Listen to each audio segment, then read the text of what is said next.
Hello! What's up, airheads and my fellow cloud crew? I just wanted to hop on here and do a quick little discussion because, first of all, the demo for CrossWorlds just dropped. I was playing that last night and it was pretty fire, can't even lie to you. But I was also actually playing All-Stars Racing Transformed as well because I finally got that game to work on my PC again. For like a year, I've been trying to play that game because, for those of you who don't know, that's actually my favorite racing game of all time. But I just haven't been able to play it in years. I watched a tutorial and was able to figure it out.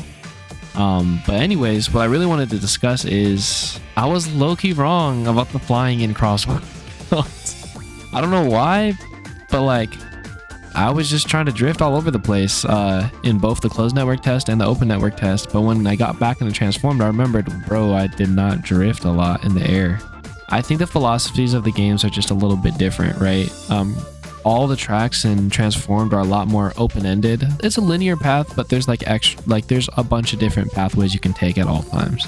In CrossWorlds, the tracks are a lot more linear, so you're kind of stuck on the path of everyone else, and I think that's by design to add to the chaos.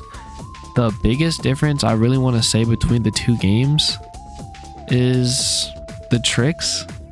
I think that I love the tricks in Transformed, and that even carried over to Team Sonic Racing. Probably one of the only positive things I have to say about Team Sonic Racing. That and the customization and the music. Hold on, wait. The game is still dead, guys. The game is still dead. But anyways, I really just want to say I think CrossWorlds might actually be surpassing Transformed, fully. I remember when I first tried the closed network test, and another one of my complaints was the trick system. I didn't like how there was no skill to the tricks anymore. And to an extent, I really still am slightly disappointed that there isn't a penalty for doing too many tricks, right?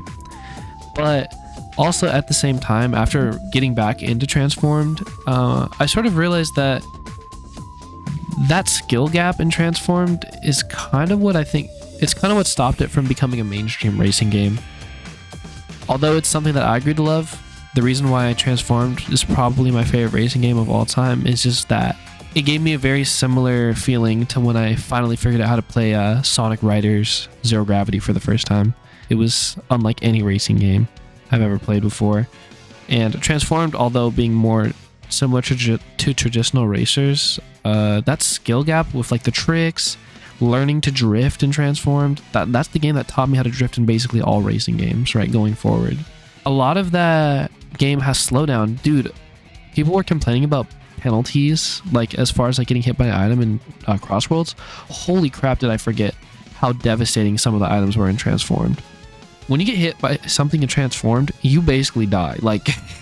You halt.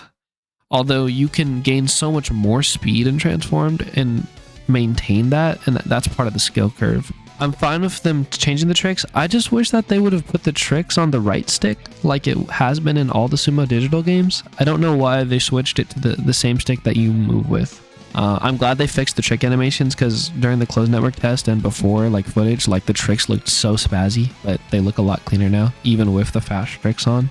I really just wanted to hop on here to say I really do think that CrossWorlds actually is surpassing Transformed. My friend was watching me play Transformed as well and was like, damn, they really have cooler items now. And I honestly really have to agree with that. I mean, I think this really is thanks to Team Sonic Racing. Weirdly, I'm complimenting this game a lot today, but when they switched the power-ups to all wisps, it just made a little bit more sense because it felt more Sonic-y. But I think with CrossWorlds, they found a perfect balance between the original All-Stars items and the wisps and original stuff. But overall, the game feels way more Sonic-like. Transformed, if I was to criticize anything, it'd be the fact that it just doesn't feel like a Sonic game. Aesthetically. It's cool. And obviously, I think they did that so that all the characters can mesh together. But after playing the demo for CrossWorlds and Transformed back-to-back, I genuinely am sitting here damn, I think CrossWorlds does improve everything for the most part. One of the things I kept trying to do when I was in Transformed was drift up and down. You can't do that. Oh, that's actually, sorry, that's actually another big reason. I want to mention this right now. That's another big reason I wish that the trick system was on the right stick.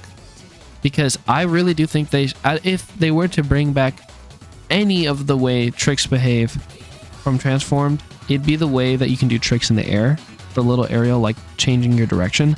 I think that's a very important thing to have in flight mode, because since flight mode is so much harder to control than the other racing styles, that basically gives you more movability. I think that's actually the one spot where like it really needs it. Like the way they switch the tricks is fine. I know that you don't move direction as much in the air anymore, which is like, that was so cool in the other ones. But again, they are trying to simplify that.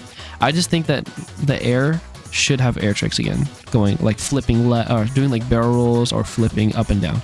They should bring that back. I know that that's probably what the up and down drift is for, but I don't think it's a worthy replacement. That's really it though. Honestly, control wise, I think CrossWorlds actually does have better control in the air.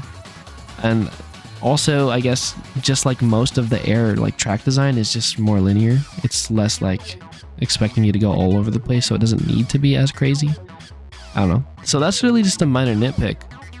But I guess the only other thing I have to say is it was really cool in the demo that we finally got access to new cars. I immediately made a new version of my Speed Racer car that looks a little bit more like the Mach 6 in my opinion. I don't know, you guys can tell me. I'll probably put it on the screen. I used the back of Blaze's car. Well, I was also able to see all the other cars. I mean, you couldn't see them fully because they're all locked behind the full version of the game. But they're there. I'm really excited to mess with like Silver and Metal Sonic's cars. And yeah, we can finally see all the Grand Prix. So all of the leaked Grand Prix, I guess, were confirmed. I really am hoping that this game is going to have more content though. Seriously. Outside of that, that's really all I have to say. I hope I didn't repeat myself a lot.